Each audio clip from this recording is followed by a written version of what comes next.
Gastro-oesophageal reflux disease అనే ఒక entity ఉంది. అదేంటంటే మనకి ఇక్కడ ఈసోఫెగస్ మనకి అన్నవాహికలో ఫస్ట్ పార్ట్, దాని తర్వాత అది చెస్ట్లో ఉంటుంది, దాని తర్వాత స్టమక్లోకి కన్వర్ట్ అవుతుంది, అది పొట్టలో ఉంటుంది. అంత ఈసోఫెగస్కి స్టమక్కి మధ్యలో ఒకటి జంక్షన్ ఉంటుంది, గ్యాస్ట్రోఇసోఫేజియల్ జంక్షన్. ఆ జంక్షన్ దగ్గర ఇలా టైట్గా ఉంటుంది. కొన్ని రకరకాల కారణాల వల్ల ఈ టైట్నెస్ అనేది లూజ్ అవుతుంది.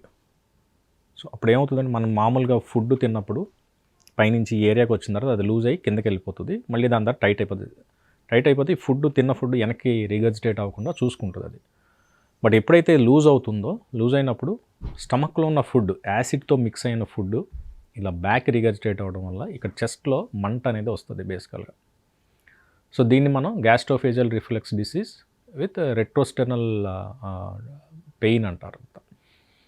సో దాని చాలామందికి ఇలా ఎక్కువ రోజులు ఉండటం వల్ల ఈ గ్యాప్ని ఇలా పెరగడాన్ని మనం ఏమంటామంటే hiatus hernia grade 1, grade 2, grade 3, grade 4. So చాలా రోజులు ఇది డెవలప్ అయిన తర్వాత అది గ్రేడ్ 1 నుంచి గ్రేడ్ 3, గ్రేడ్ 4 వరకు వెళ్ళి స్టమక్లో అబ్డామన్ ఉన్న కంటెంట్, ఈ స్టమక్ అనేది ఈ డయాఫ్రామ్లో ఉన్న హోల్ పెద్ద అయ్యి అలా పైకి చెస్ట్లోకి వస్తూ ఉంటుంది. సో ఇప్పుడు మనం వాటర్ తాగినప్పుడు ఇక్కడ గురుమంటం కానీ ఇలా జరుగుతూ ఉంటుంది.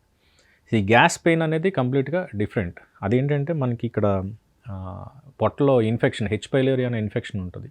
ఆ ఇన్ఫెక్షన్ వల్ల ఇలాంటి ఈ హయాటస్ హెర్నియా ఇవన్నీ ఉన్నా లేకపోయినా మనకి చెస్ట్ కానీ ఎపిగాస్ట్రిక్ రీజన్లో కానీ మంట వస్తూ ఉంటుంది. అది గ్యాస్ పెయిన్కి సంబంధించి. లేదంటే కొన్ని రోజులు అయిన తర్వాత మనకి అల్సర్స్ ఫామ్ అవుతాయి.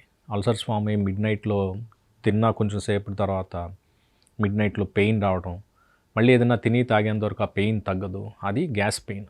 సో ఈ regurgitation pain, retrosternal burning chest pain and ఇక్కడ పొట్టలో వచ్చే గ్యాస్ పెయిన్, ఈ రెండు వేరు.